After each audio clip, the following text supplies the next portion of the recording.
जिथं ही आहे तो ही मी आहे तसा खाली वापरणार, कारण इंग्रजीमध्ये आणि मराठीमध्ये कर्त्याचं ठिकाण बदलत नाही, त्यामुळे ही खाली आहे तसा आला. मला चेंज करायचा आहे तो म्हणजे क्रिकेट आणि प्लेज मध्ये. मग मी काय करणार, या दोन्हीला क्रॉस करणार.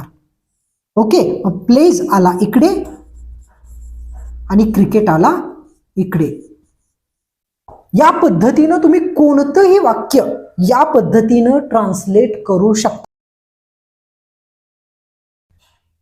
इंग्लिश इझी या चॅनलमध्ये मित्रांनो तुमचं पुन्हा एकदा खूप खूप स्वागत. मित्रांनो, आजच्या व्हिडिओमध्ये आपण ट्रान्सलेशन म्हणजेच भाषांतर कसं केलं जातं या विषयावर चर्चा करणार आहोत. आणि मित्रांनो, ही चर्चा करत असताना मी तुम्हाला एक अशी ट्रिक सांगणार आहे की ज्या ट्रिकचा आधार घेऊन अतिशय कमी वेळेत तुम्ही एखादं मराठी वाक्य इंग्रजीमध्ये ट्रान्सलेट करू शकता. त्यामुळे व्हिडिओ पूर्ण बघा की जेणेकरून ती जी ट्रिक आहे ती ट्रिक तुम्हाला अगदी व्यवस्थित समजेल. मित्रांनो, आपण बऱ्याच वेळेला इंग्रजी बोलत असताना मनामध्ये एखादं मराठी वाक्य तयार असतं आणि ते मराठी वाक्य आपण मनामध्येच इंग्रजीमध्ये ट्रान्सलेट करण्याचा प्रयत्न करतो आणि बोलण्याचा प्रयत्न करतो. मात्र त्यावेळेला आपला गोंधळ होतो आणि हा गोंधळ होण्याचं सगळ्यात महत्वाचं रिझन आहे मित्रांनो, ती म्हणजे स्ट्रक्चर.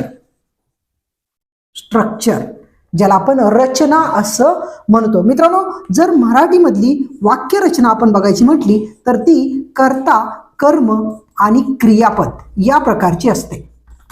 मराठीमधली वाक्यरचना. हीच वाक्यरचना आपण इंग्रजीमध्ये बघायचं झालं तर ती कर्ता, क्रियापद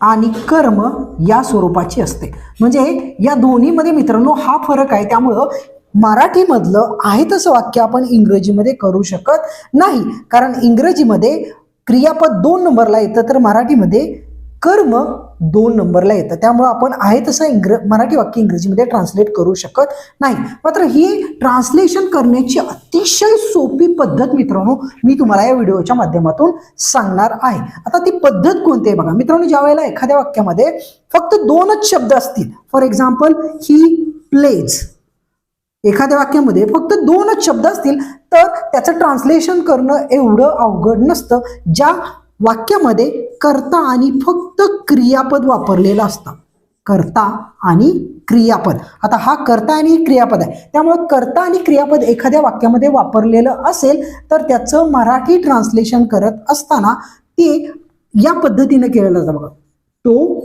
खेळतो, म्हणजे तो खेळतो हे जर मराठी वाक्य असेल इंग्रजीमध्ये ट्रान्सलेट करायचं तर ते आपण आहे तसं करू शकतो. फॉर एक्झाम्पल, तो साठी ही वापरलं आणि खेळतोसाठी प्लेज वापरलं.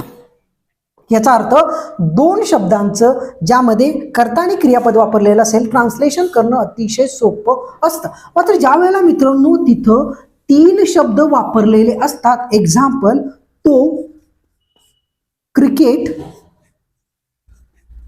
खेळतो, तो क्रिकेट खेळतो. आता याचं ट्रान्सलेशन करायचं म्हटलं तर सगळ्यात महत्वाची गोष्ट मित्रांनो, तुम्हाला त्यामध्ये वापरले गेलेले जे शब्द आहेत त्या शब्दांचे इंग्रजी अर्थ माहीत असणं खूप गरजेचं आहे. जर ते अर्थ माहीत नसतील तर तुम्हाला ते ट्रान्सलेशन जमणार नाही. त्यामुळे अर्थ माहीत असणं गरजेचं आहे. आता याचं इंग्रजीमध्ये ट्रान्सलेशन करायचं म्हटलं तर तो साठी मी यूज करणार ही. क्रिकेट हा ऑलरेडी इंग्रजी शब्द आहे मित्रांनो, त्यामुळे तो शब्द आहे तसा.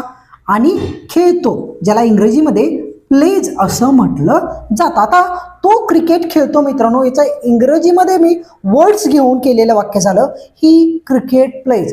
मात्र हे वाक्य ग्रामॅटिकली करेक्ट आहे का? नाही, कारण हे इंग्रजीचं स्ट्रक्चर फॉलो करत नाही. मग मला काय करायला पाहिजे तर हे वाक्य मला स्ट्रक्चर मध्ये मांडायला पाहिजे. मग मी कसं करणार, जिथं ही आहे तो ही मी आहे तसा खाली वापरणार, कारण इंग्रजीमध्ये आणि मराठीमध्ये कर्त्याचं ठिकाण बदलत नाही. त्यामुळे ही खाली आहे तसा आला.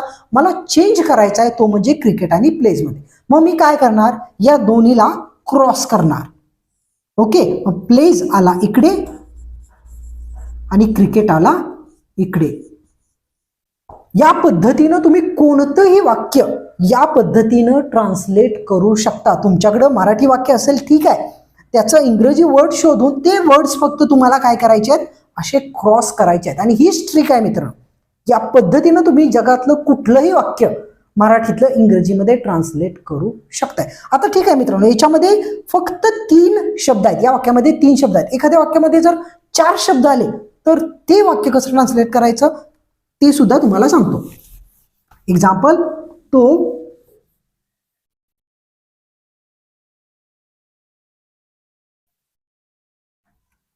मैदानावर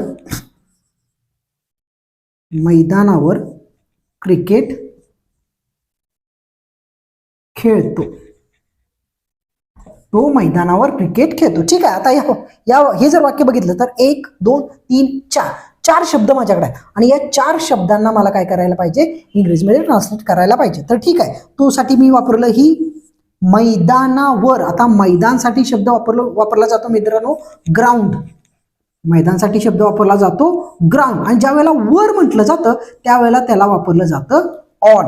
मात्र ऑन ग्राउंड असं म्हणता येत नाही, त्यासाठी म्हटलं जातं on the ground. On the ground. ठीक आहे, ग्राउंड साठी मी वापरलं ऑन द ग्राउंड. क्रिकेट आहे तसा शिल्लक राहिला खेळतो, त्यासाठी मी वापरलं प्लेज.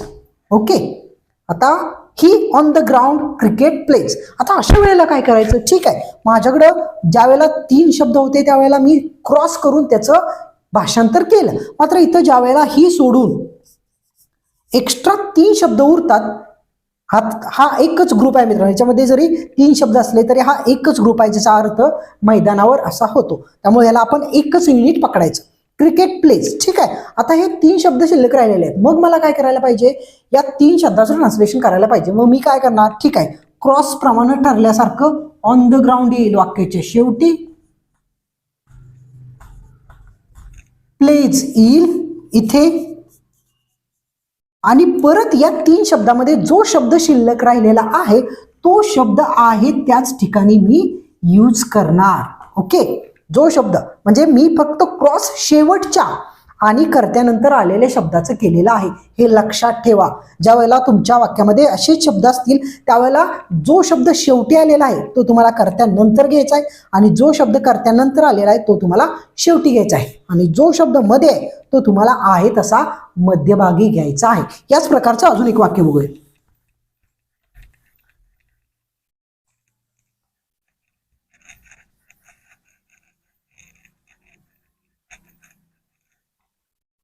ती हॉटेलमध्ये वडापाव खात होती. ती हॉटेलमध्ये वडापाव खात होती. ठीक आहे मित्रांनो, आता याच्यामध्ये सुद्धा 1 2 3 4 5 शब्द आहेत, मात्र खात होती. ओके, याला आपण एक युनिट पकडू शकतो, डोंट वरी. आता ते कसं पकडायचं तुम्हाला मी सांगतो. आता ती साठी माझ्याकडे शब्द आहे शी. ती साठी मी यूज करणार शी.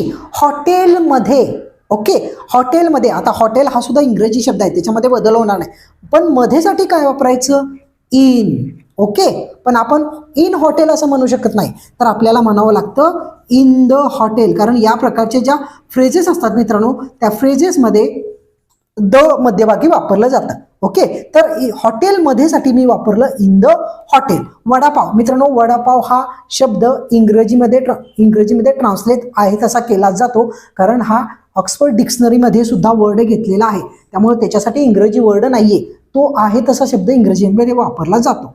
ठीक आहे, वडापाव. खात होती. आता खात होती, इटिंग, आणि होतीसाठी वॉज. ओके, किंवा वॉज इटिंग, तुम्ही एवढं सुद्धा यासाठी या दोन्हीचं तुम्ही जर एक युनिट पकडलं खात होतीसाठी तर ते होईल वॉज इटिंग. ओके, आता यासाठी हेच वाक्य इंग्रजीमध्ये करत असताना मी कर्त्याच्या ठिकाणी कर्ता वापरला, त्याच्यामध्ये कुठलाही बदल होणार नाही. इन द हॉटेल ठरल्याप्रमाणे शेवटी इन द हॉटेल. ओके, आता वॉज इटिंग याला आपण एक युनिट पकडलेला आहे, त्यामुळे ते इथं येईल was eating. Was eating. Vada pav हा शब्द मध्ये राहिलेला आहे, तर तो शब्द आपल्याला काय करायचा आहे त्या ठिकाणी वापरायचा आहे. म्हणजे हॉटेलमध्ये वडापाव खात होती याचं इंग्रजी ट्रान्सलेशन झालं she was eating vada pav in the hotel. या प्रकारे मित्रांनो वाक्यामध्ये कितीही शब्द असू द्या, कितीही शब्द असू द्या मित्रांनो, तुम्ही फक्त जे शेवटचे शब्द आहेत, शेवटचे जे शब्द आहेत ते करत्यानंतर आणि जो पहिल्यांदा 2 नंबरचा वर्ड आहे तो लास्टला घेऊन आहे तो शब्द मध्यभागी ठेवून कोणत्याही वाक्याचं, मराठी वाक्याचं इंग्रजीमध्ये ट्रान्सलेशन अतिशय सोप्या भाषेत करू शकता. तर हीच ट्रिक आहे मित्रांनो. ती ट्रिक तुम्हाला लक्षात ठेवणं खूप गरजेचं आहे की ज्याचा आधार घेऊन तुम्ही कुठलंही वाक्य ट्रान्सलेट करू शकता. तर हा होता मित्रांनो आजचा व्हिडिओ, ज्याच्यामध्ये मी तुम्हाला ट्रिक सांगितलेली आहे की ज्या ट्रिकचा आधार घेऊन तुम्ही इंग्रजी बोलू शकताय. तर ठीक आहे मित्रांनो, हा होता आजचा आपला व्हिडिओ, ज्यामध्ये आपण ट्रान्सलेशनवर चर्चा केली. व्हिडिओ जर आवडला असेल तर लाईक, शेअर आणि सबस्क्राईब करायला विसरू नका, कारण या प्रकारचे भरपूर व्हिडिओ मी तुमच्यासाठी घेऊन येणार आहे. तर ठीक आहे मित्रांनो, या व्हिडिओमध्ये एवढंच. भेटूया पुढच्या व्हिडिओमध्ये अशाच एका नवीन टॉपिक सह.